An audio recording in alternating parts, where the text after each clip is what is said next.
नमस्कार, मेरा नाम है राज के वर्मा और आप देख रहे हैं गोवा का पहला हिंदी नेशनल चैनल राष्ट्र टीवी। दोस्तों, गोवा में कॉम्युनिदाद बिल को लेकर लगातार विरोध हो रहा है, तो वहीं एक के बाद दो और दो के बाद तीन कॉम्युनिदाद ने इस बिल का समर्थन भी किया है।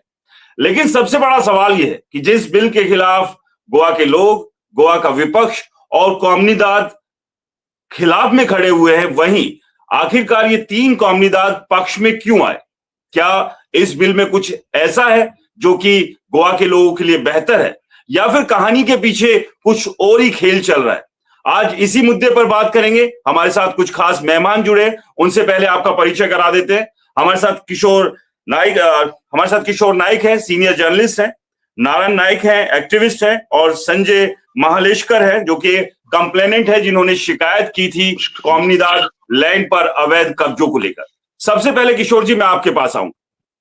जो ये कॉम्युनिदाद बिल आया 2021 में, भूमिपुत्र बिल आया था, उसी का ही ये रूप स्वरूप है। लेकिन तब 2023 में उस बिल को सरकार को वापस लेना पड़ा था, क्योंकि बहुत ज्यादा विरोध हुआ था। अब एक बार फिर से ये बिल गोवा की जनता के सामने, सरकार का कहना है कि इस बिल के आने से जो कॉम्युनिदाद लैंड पर सालों से लोग अवैध तरीके से रह रहे थे, उन्हें मालिकाना हक मिल जाएगा। अब विपक्ष ने इसका खुलकर विरोध किया, कॉम्युनिदाद लगातार इसका विरोध कर रहे हैं, लेकिन तीन कॉम्युनिदाद इसके सपोर्ट में आ गए। किस तरह से देखते हैं इस सबको? पहली बात तो यह है कि 2 दिन ही पहले इसी वीक में गोवा के सभी कम्युनिदाद इकट्ठा आए थे और उन्होंने सरकार के इस बिल का पूरी तरह से विरोध किया है। और ये बिल उनको कदापि मंजूर नहीं है, और इस बिल के विरोध में पूरे गोवा के सब कम्युनिदाद इकट्ठा होकर वो आंदोलन कर रहे हैं। और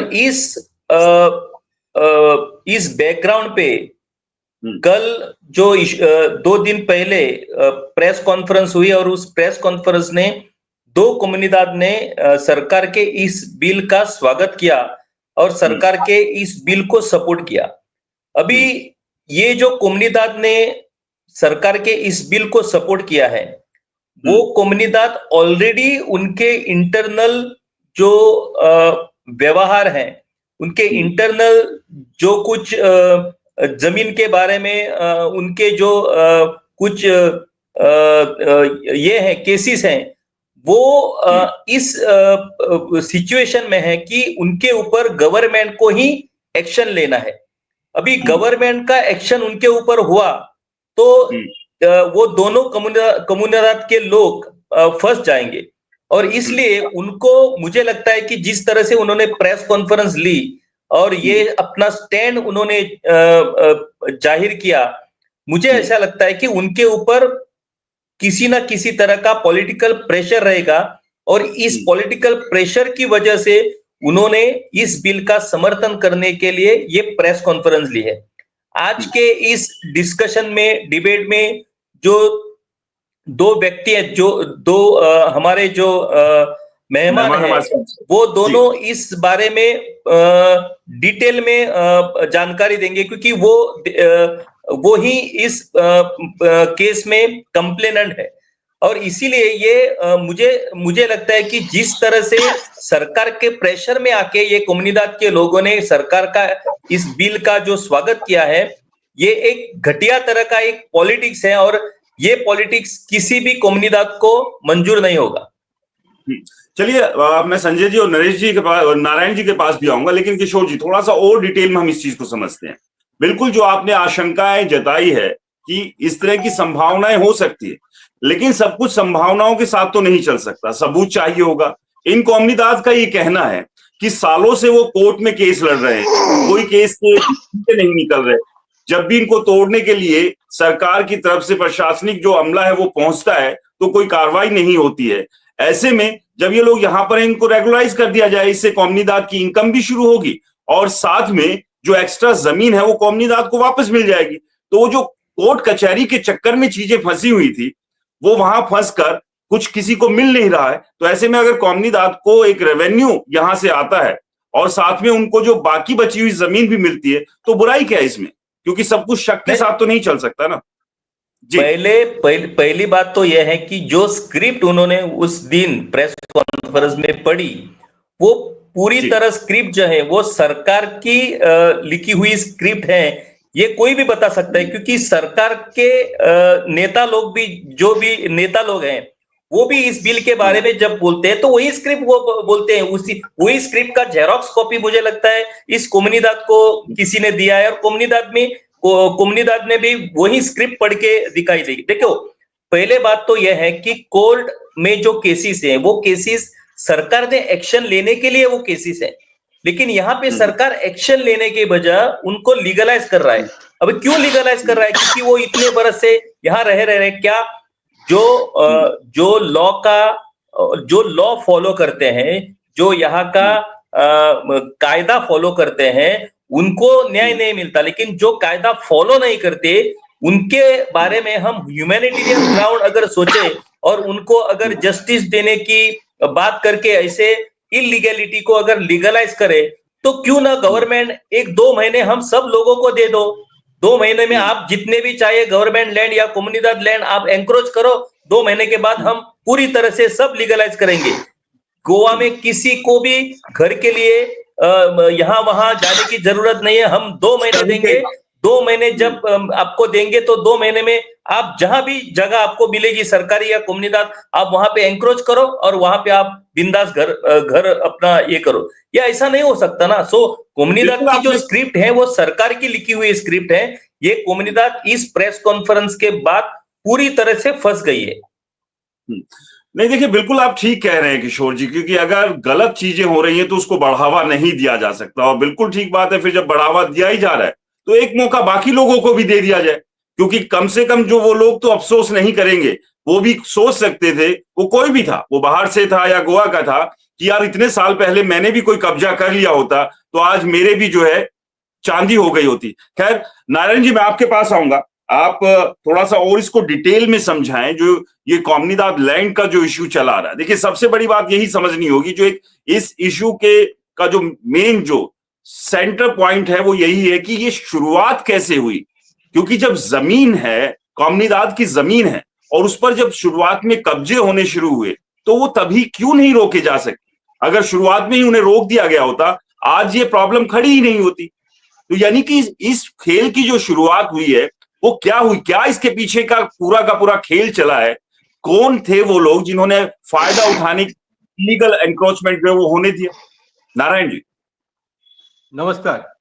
अच्छा जी, नमस्कार। बेस क्या है ना, इसमें सरकार ने क्या किया, वोट बैंक के लिए जो भी मनमानी करने का है वो मनमानी चालू कर दी। अभी इसका फाउंडेशन किधर से होता है वो जरा मैं आपको डिटेल में बोल देता हूँ। 1990 से पहले जो भी पावर थे कोमनीदाद के, कोमनीदाद बोले तो जो मैनेजिंग कमेटी रहती थी उनके पावर रहते थे, वो लोग डायरेक्ट जाके डेमोलिशन कर सकते थे जो भी एंक्रोचमेंट हो रहा है कोमनीदाद प्रॉपर्टी में, नहीं तो लैंड में। और उसी दिन वो तुरंत जाके वो डेमोलिशन करने का उनको पूरा पावर था, अधिकार था। सरकार ने क्या किया, सरकार को लगा कि बाबा ऐसा करेगा तो सरकार को किधर ना किधर ये नहीं मिलेगा, क्या बोलेगा, तो बेच नहीं मिलेगा वो रोकने का, नहीं तो उनका वोट बैंक क्रिएट करने का। सरकार ने क्या किया, अमेंडमेंट पे अमेंडमेंट करके जो कोमनीदाद का जो मेन पावर था वो 1990 के बाद में वो पूरा पावर निकाल के एडमिनिस्ट्रेटर ऑफ कोमनीदाद को दिया और कलेक्टर को दे दिया। तो कोमनीदाद को खाली पोस्टमैन का काम करने के लिए रखा, जो कमिटी था उनको खाली पोस्टमैन का काम करने के लिए रखा। कोमनीदाद में जिधर भी कुछ एंक्रोचमेंट हुआ तो खाली वो लोगों ने रिपोर्ट करने का रहता है, रिपोर्ट करने के लिए उतना ही रखा है।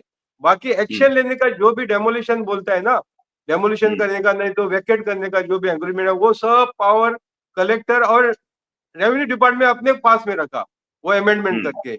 अभी उसके बाद में क्या हो गया, एंक्रोचमेंट बढ़ने लगा, बहुत बढ़ने लगा, उसके ऊपर कंट्रोल कोमनीदाद का नहीं रह गया। अभी जो असेंबली में जो रेवेन्यू मिनिस्टर मुंसरान ने जो स्टेटमेंट किया ना, वर्मा शर्मा आके कोमनीदाद में रहेगा, वो कोमनीदाद रिस्पॉन्सिबल करके, उसका रिस्पॉन्सिबल गवर्नमेंट है।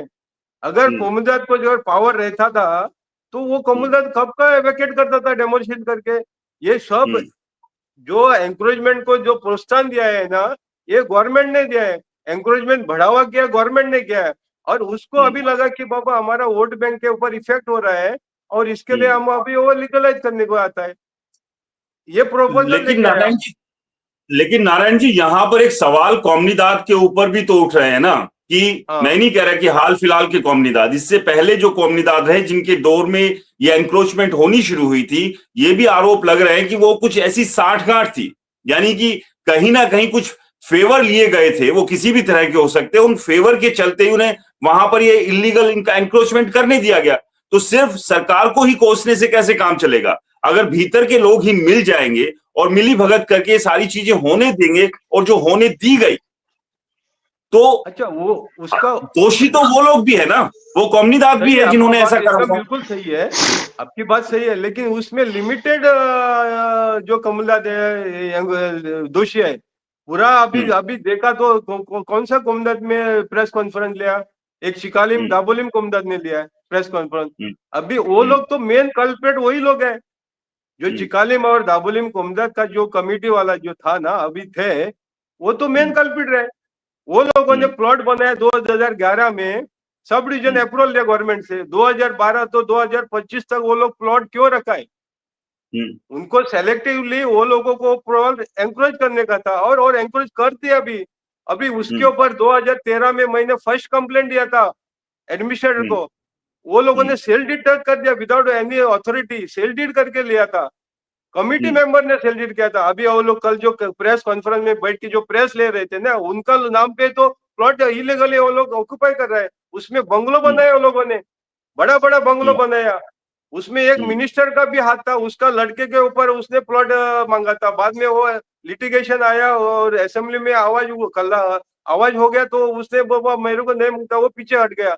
तो ये जो प्लॉटिंग किया है ना अभी चिकालिम कुमदाद में और जो दाबोलिम, वो कुमदाद ने प्लॉटिंग किसके लिए गया था? उनका वो एंकरेजमेंट करके एक बार सब डिवीजन होने के बाद में वो तो एज पर कानून के हिसाब से उसको ओपन ऑक्शन होना मांगता है। अभी जो अमेंडमेंट अभी लाया वो लोगों ने, लेकिन पहले का जो रूल्स था वो ओपन ऑक्शन करने का था। 2011 से 2025 तक ऑक्शन क्यों नहीं हुआ इसका? इनको वो जमीन हड़प करने का था, और जो अभी भी बहुत सारे सवाल हैं जिनके जवाब अभी प्रेस कॉन्फ्रेंस करके बोलता है कि हमको वो गवर्नमेंट का जो प्रपोजल लाया, नहीं तो बिल लाया, उसके हम सपोर्ट कर रहे हैं। ये लोगों ने करोड़ों रुपए का माया जमाया उसके ऊपर, और जो प्रॉपर्टी है वो प्राइम लोकेटेड प्रॉपर्टी है, ऐसा नहीं कि वो किधर जंगल में, ऐसा नहीं है। ये देखिए, सारी बात का रोना यही है जो आपने कही, ये बहुत ही इंपॉर्टेंट बात है कि अब जब ये जमीनें दी गई होंगी, शायद हो सकता है कि वो भाव नहीं था, कोड़ियों भर के दाम होंगे। अब चूंकि जिस तरह से रियल एस्टेट का बूम गोवा में आया है, वही जो कोड़ियों के दाम की जमीन थी अब वो करोड़ों रुपए की हो चुकी है, और कहीं ना कहीं ये भी सबके बीच कहानी है। मैं आपके पास आऊंगा, लेकिन उसके साथ में संजय जी, आपने कई शिकायतें की थी, क्या वो शिकायतें थी और क्या उन शिकायतों पर कार्रवाई हुई जो कि कौमनीदाद लैंड के ऊपर इलीगल एनक्रोचमेंट की थी?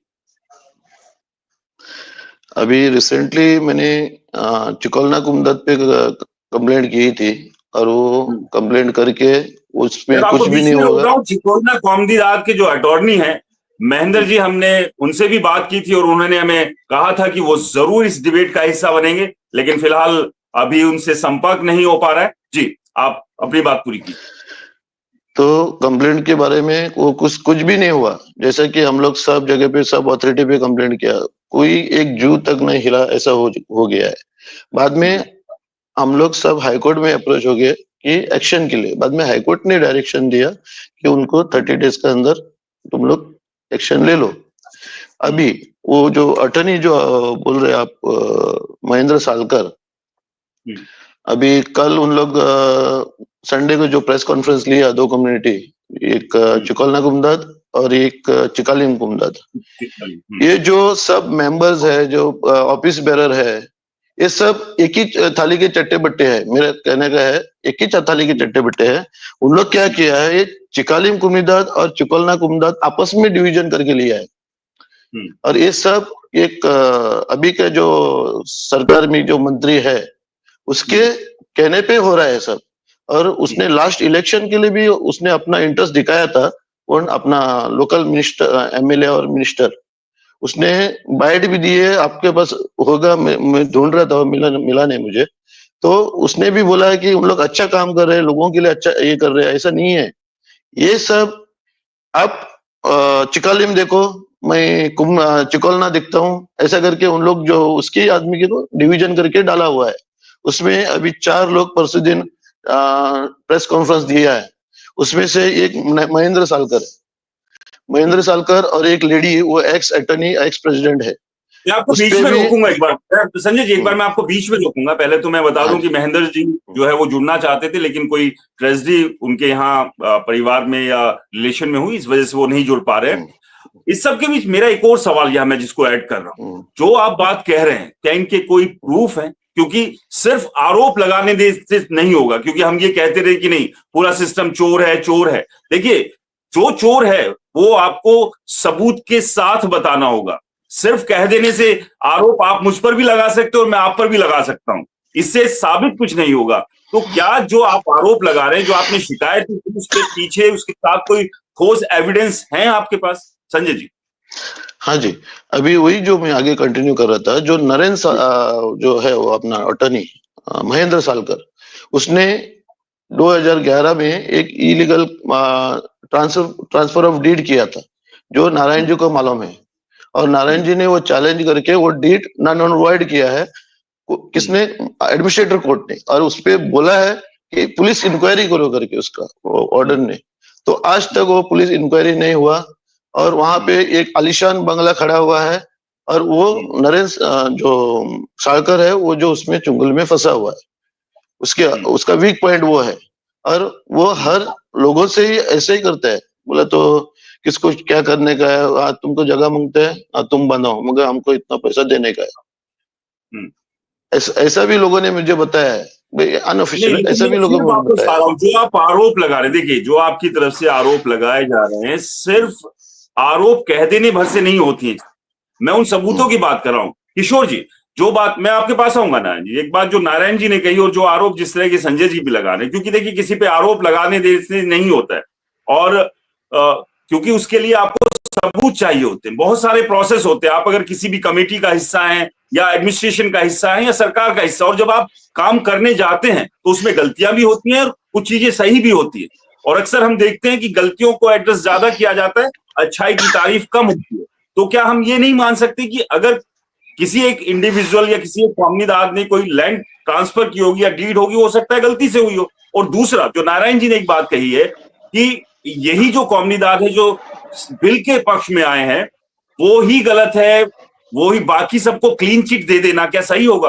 क्योंकि जमीनों पर कब्जे तो बाकी कॉमनीदार के भी हुए, तो कहीं ना कहीं इन्वॉल्वमेंट तो वहां भी कभी ना कभी रहा ही होगा ना। तो ऐसे सिर्फ 2 या 3 लोगों पे सवाल खड़े कर देना और बाकी को क्लीन चिट देना कितना सही मानते?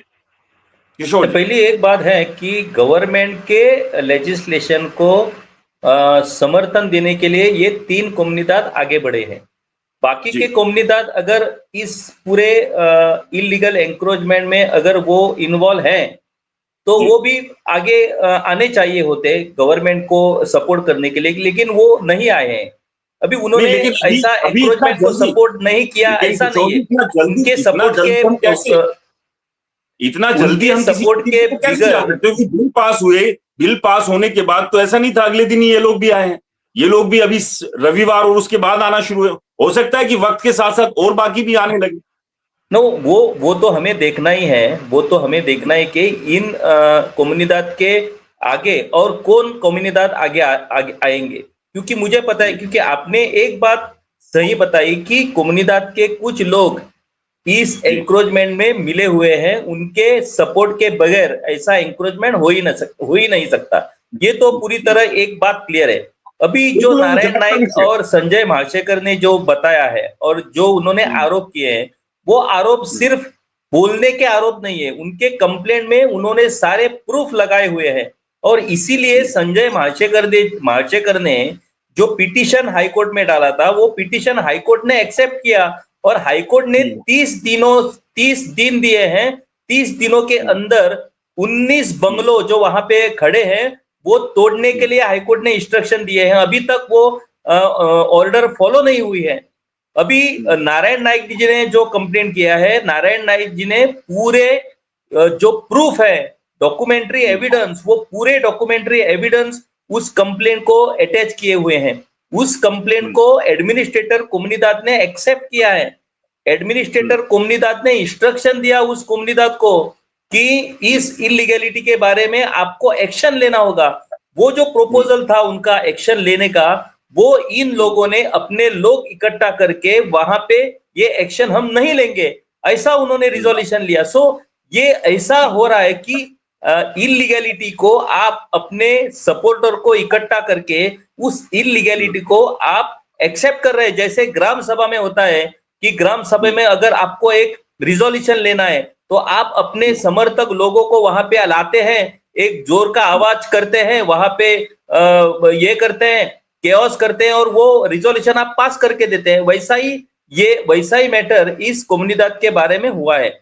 जो भी एविडेंसेस है, वो अगर एविडेंसेस संजय जी ने वो एविडेंस ने प्रूव किए हैं, कोर्ट का ऑर्डर है उनके पास। अभी 19 बंगलो जो संजय जी के और पिटीशन में 19 बंगलो जो डेमोलिश करने का ऑर्डर आया है, उस 19 लोगों में आप अगर जानना चाहते हो तो उस 19 लोगों में एक मंत्री के पीए हैं, उस मंत्री का ड्राइवर है, उस मंत्री का स्टाफ है। ये कैसा हो सकता है?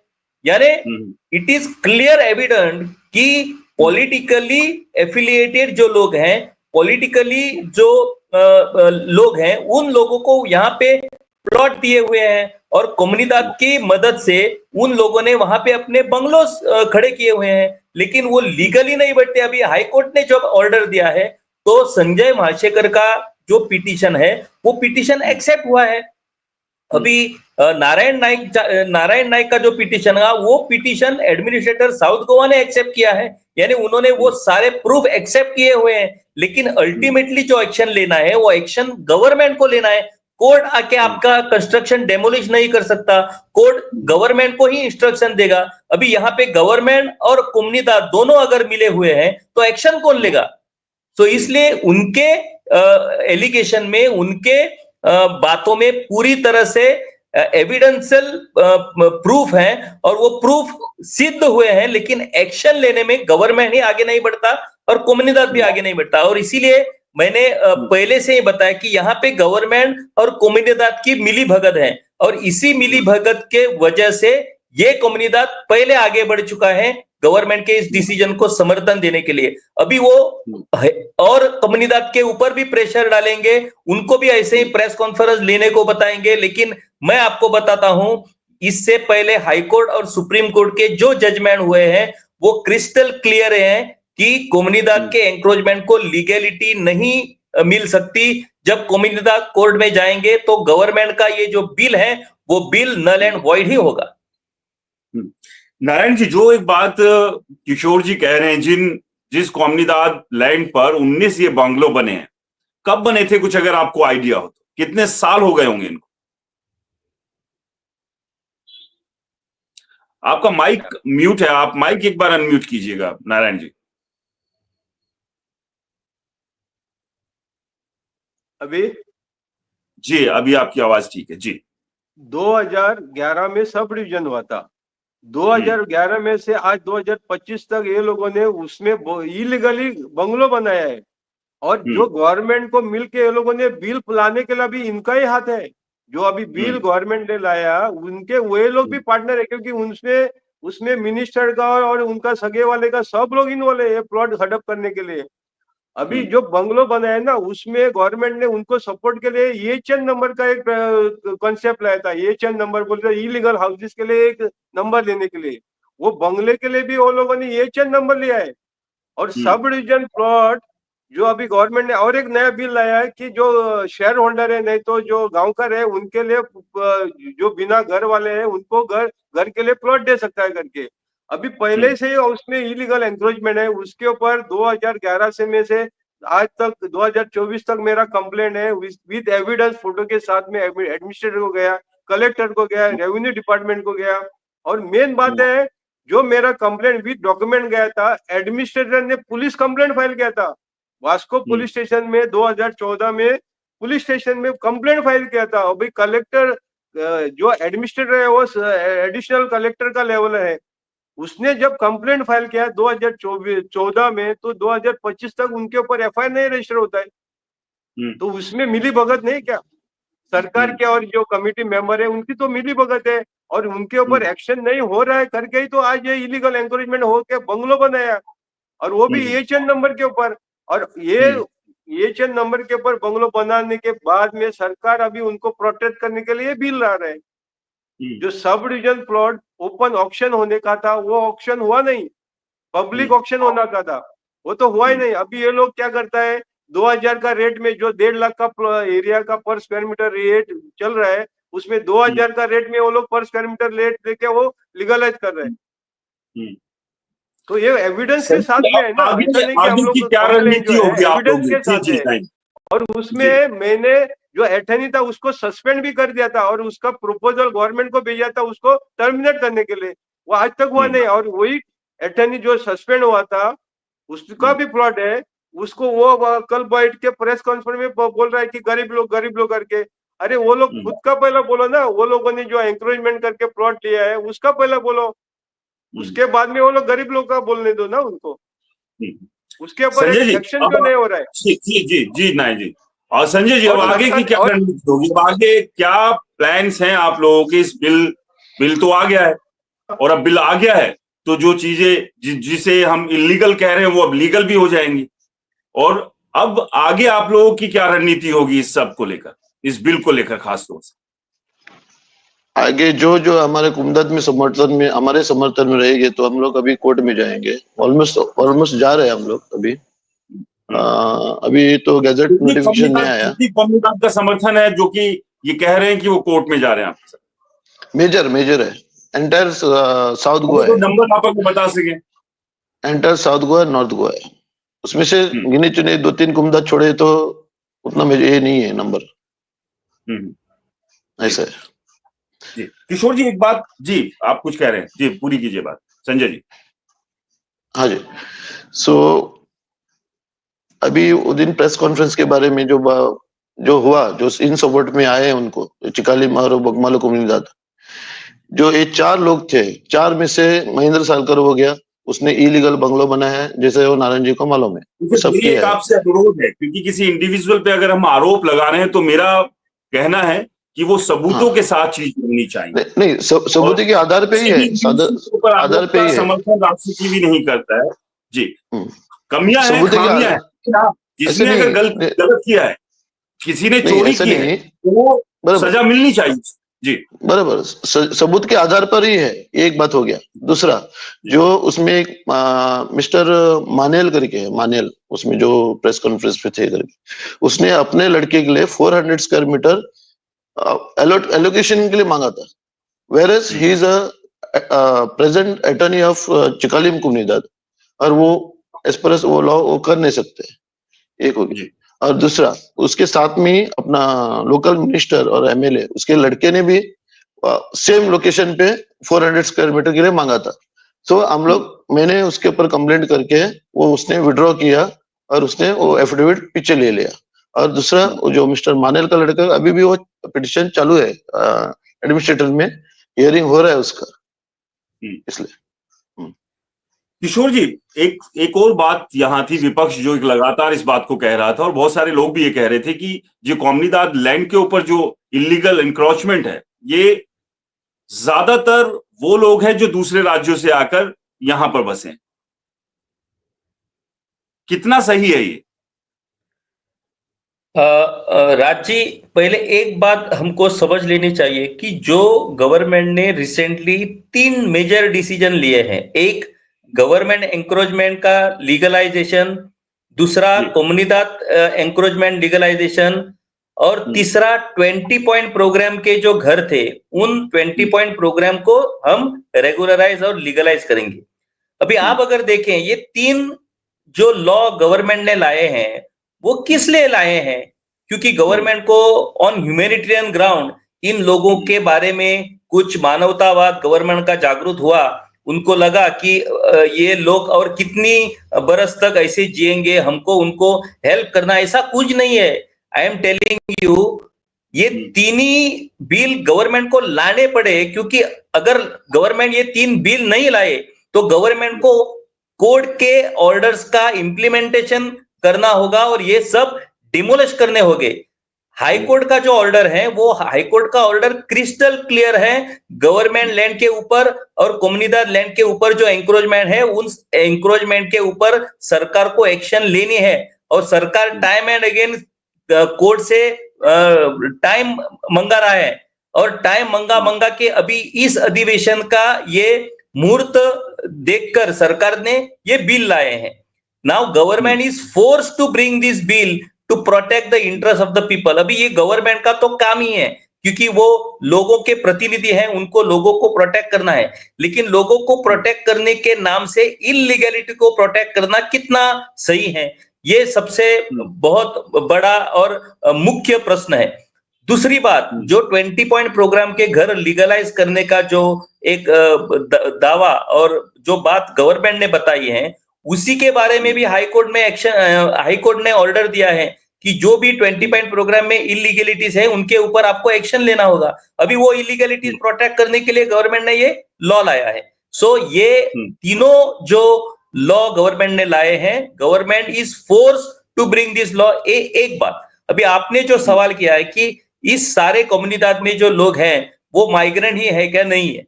बहुत से कम्युनिदाद में लोकल लोगों का भी एंक्रोचमेंट है। लेकिन मेरी बात ऐसी है कि पहले गवर्नमेंट ने ये पूरी तरह से एंक्रोचमेंट का एक सर्वे करना था, जो सर्वे करके गवर्नमेंट एस्टैब्लिश अगर कर सकते थे कि इस एंक्रोचमेंट में इतने लोग ओरिजिनल गोवन हैं, इतने लोग 30 बरस से आए हुए हैं, इतने लोग 40 बरस से आए हुए हैं, इतने लोग 10 बरस से आए, अगर ऐसा बाइफरकेशन अगर उसमें सर्वे से अगर प्रूव होता और उनको अगर गवर्नमेंट लीगलाइज अगर करना चाहती है तो एक बात ठीक होती। लेकिन गवर्नमेंट ने किसी तरह का सर्वे नहीं किया। अभी आप सांकवाल कम्युनिटी का ही एग्जांपल ले लो, वहां पे तो वो जुआरी झोपड़पट्टी है, उस जुआरी झोपड़पट्टी में 90% जो लोग हैं वो माइग्रेंट है। वास्को के कम्युनिदाद में वहां के लोग माइग्रेंट हैं। थीविम कम्युनिदाद ने आपने पढ़ा होगा कि कोर्ट के ऑर्डर के बाद वहां पे डेमोलिशन किया, वो भी 90% लोग माइग्रेंट है। फिर गोवन लोग कहां पे हैं? अगर गोवन लोग हैं तो उनका सर्वे गवर्नमेंट के पास है क्या? गवर्नमेंट बता रही है कि 90% यहाँ के लोगों को फायदा होगा। अभी सीएम ऑन रिकॉर्ड है कि सीएम ने जो ये लॉ लाया है, उस लॉ के तहत से 1999 में जो गोवा में लोग आके माइग्रेंट हुए वो गोवन हुए और उनको इस लॉ से प्रोटेक्शन मिलेगा। लेकिन किशोर जी, एक बात जो बार बार के रह के आ रही है, देखिए यहां हम 2 या 3 कम्युनिदाद को पॉइंट आउट कर रहे हैं कि नहीं, उन्होंने ही कुछ गड़बड़ की, उन्होंने जो है अपने पर्सनल फायदे के लिए या किसी और को फायदा पहुंचाने के लिए लैंड के ऊपर कब्जा होने दिया। लेकिन जो आप बात कर रहे हैं कि बाकी जो दूसरे कम्युनिदाद थे जिसमें माइग्रेंट्स भी आए, लोकल्स भी है, जो वो कब्जे किए, वो कैसे कब्जे हो गए? मतलब इस प्रोसेस को मैं समझना चाह रहा हूं कि अगर कोई बाहर से लोग आ रहे हैं, इतनी बड़ी तादाद में आ रहे हैं, तो जो जिनकी जिम्मेदारी थी, जिन कम्युनिदाद की जिम्मेदारी थी, जो कि गोवंस हैं, उन्होंने इनको बसने क्यों दिया? मतलब कहीं ना कहीं तो बेनिफिट्स होंगे। आपने बहुत ही अहम सवाल किया है, मैं इसका उत्तर आपको दूंगा। एक प्रोसेस क्या रहता है कि अगर आपके कम्युनिदाद में कोई आके एंक्रोचमेंट करे तो एंक्रोचमेंट करने के बाद जो वहां का अटर्नी रहता है, वो अटर्नी ने वहां के कम्युनिदाद में एक रजिस्टर रहता है, एंक्रोचमेंट रजिस्टर करके, उस रजिस्टर के ऊपर वो नोटिंग करता है कि हमारे जमीन में इस आदमी ने एंक्रोचमेंट किया है। वो रजिस्टर मेंटेन करने वाला जो क्लार्क रहता है वो गवर्नमेंट नियुक्त क्लार्क रहता है। कम्युनिदाद कोड में एक क्लार्क के पास 2 कम्युनिदाद होनी चाहिए, लेकिन यहाँ पे एक क्लार्क के पास 10-10, 15-15 कम्युनिदाद दिए हुए हैं। और इसलिए वो रजिस्टर पे एंक्रोचर आप नोंद किए तो वो एंक्रोचमेंट का लिस्ट है, वो एडमिनिस्ट्रेटर के पास जाता है। एडमिनिस्ट्रेटर वो लिस्ट चेक करके वो लिस्ट कलेक्टर को भेजता है और कलेक्टर को बाद में डेमोलिशन ऑर्डर इशू करना पड़ता है। अभी आप यहाँ पे देखो, यहाँ पे कम्युनिदाद में, सभी कम्युनिदाद में एंक्रोचमेंट का लिस्ट रजिस्टर हुआ है, लेकिन उसके ऊपर एक्शन अल्टीमेटली गवर्नमेंट को लेना है। लेकिन गवर्नमेंट इन एंक्रोचर्स को अगर वोट बैंक मान के उनको अगर प्रोटेक्शन दे तो कोमनीदाद कुछ नहीं कर सकती। कोमनीदाद इंडिविजुअली वहां पे जाके डेमोलिश नहीं कर सकते। कोमनीदाद सिर्फ गवर्नमेंट को लिख सकते हैं कि आप एक्शन ले लो। ऐसे बहुत ही डॉक्यूमेंटेशन, बहुत से ही पत्र व्यवहार गवर्नमेंट के पास वेरियस कम्युनिदाद के हुए हैं, लेकिन गवर्नमेंट ने एक्शन नहीं लिया है, क्योंकि उन एंक्रोचर्स को प्रोटेक्शन करने वाले कोई आमदार मंत्री ही होती है। फॉर गवर्नमेंट एक्शन कैसे लेगा? एग्जैक्टली, मैं आपकी बात समझ गया, लेकिन मेरा जो सवाल है वो उसका जवाब अभी भी अधूरा है। देखिए, इसको कुछ इस तरह से समझते हैं, आपकी जमीन है या मेरी जमीन है, और उस पर कोई बाहर का आदमी आकर उसमें से 10 स्क्वायर मीटर 20 स्क्वायर मीटर पर वो आकर कब्जा करने की कोशिश करे, और जैसे ही हमें पता लगे तो हम क्या करेंगे? हम क्या सबसे पहले दौड़कर कोर्ट में जाएंगे, या पहले उसको उठाकर बाहर करेंगे कि भाई साहब आप मेरी जमीन से बाहर हो जाइए, वरना आपके लिए ठीक नहीं होगा। बेसिक प्रैक्टिस यही है कि अगर मुझे लगा कोई व्यक्ति मेरे घर में घुस रहा है तो मैं तुरंत उसको बाहर निकालने के लिए जो जरूरी होगा मैं वो करूंगा, ना कि मैं कोर्ट का दरवाजा खटखटाऊंगा। तो इनिशियली जब शुरुआती दौर में चीजें शुरू हो रही थी, तो क्या, चाहे वो कोई कलर था, कॉमनीदाद था, कहीं ना किसी की तो जिम्मेदारी फिक्स थी। अगर सरकार या प्रशासन तब कुछ नहीं कर रहा था तो क्या वहां लिमिटेड लोग हैं, वो जो आसपास के लोग वहां थे, कोई भी बाहर का आदमी आकर वहां पर जमीन के ऊपर कब्जा करेगा, घर बना लेगा, ऐसे तो कल को टेररिस्ट भी आकर कब्जा करना शुरू कर देगी। तो जिम्मेदारी तो होगी ना आसपास के लोगों की, तो वो जिम्मेदारी में भी कहीं ना कहीं चूक रही है, उसके पीछे वजह चाहे कुछ भी रही। नहीं, 100% हम बता रहे हैं आपको कि ऐसी बात नहीं है कि सभी कम्युनिदाद पूरी तरह से इसमें इन्वॉल्व नहीं है या उन्होंने कुछ नहीं किया है। कम्युनिदाद के कुछ लोग इसमें इन्वॉल्व हैं, ये तो बात पूरी तरह से सिद्ध है, और उन्हीं लोगों के सपोर्ट से ये सब कुछ हो रहा है। लेकिन अल्टीमेटली जो ऑफिस बेरर रहते हैं, उन ऑफिस बेरर को इससे पहले उन ऑफिस बेरर के ऊपर भी कंप्लेंट्स हुए हैं कि वो अपने घर में आके दादागिरी करके गए। लेकिन सपोर्ट जो कम्युनिदाद को मिलना चाहिए, वो सपोर्ट अगर इंडिविजुअली उन एंक्रोचर्स को मिले तो वो क्या कर सकते हैं? गवर्नमेंट के पास कंप्लेन करके गवर्नमेंट उनको ही प्रोटेक्शन दे रहा है, ऐसा जब होता है तो कौन कम्युनिदाद आगे बढ़ के क्या करेगी? Ultimately for everything you need to go to the court. अभी तक जो भी फैसले हुए हैं कम्युनिदाद के, वो सब फैसले कोर्ट में जाकर ही हुए हैं। गवर्नमेंट ने एक भी केस के ऊपर एक्शन नहीं लिया है। अगर कम्युनिदाद को हर एक केस के ऊपर अगर कोर्ट में जाना है तो क्या फायदा है गवर्नमेंट का? What is the use? नहीं, बिल्कुल ठीक है। और देखिए, काम जिसका है उसको ही करना है। एडमिनिस्ट्रेशन इसीलिए होता है, सरकारें इसीलिए होती है। सब कुछ अगर कोर्ट करेगा तो फिर ये किस काम के हैं? इनकी जरूरत ही नहीं है, फिर कोर्ट को ही सरकार चलाने दीजिए। लेकिन एक चीज और मैं थोड़ा जानना चाहूंगा किशोर जी, क्योंकि गोवा को आप बहुत बेहतर तरीके से जानते हैं, ये जो एनक्रोचमेंट होने शुरू हुए थे, ये बीजेपी गवर्नमेंट में शुरू हुए या कांग्रेस गवर्नमेंट में शुरू हुए थे, या फिर ये encroachment is a continuous process.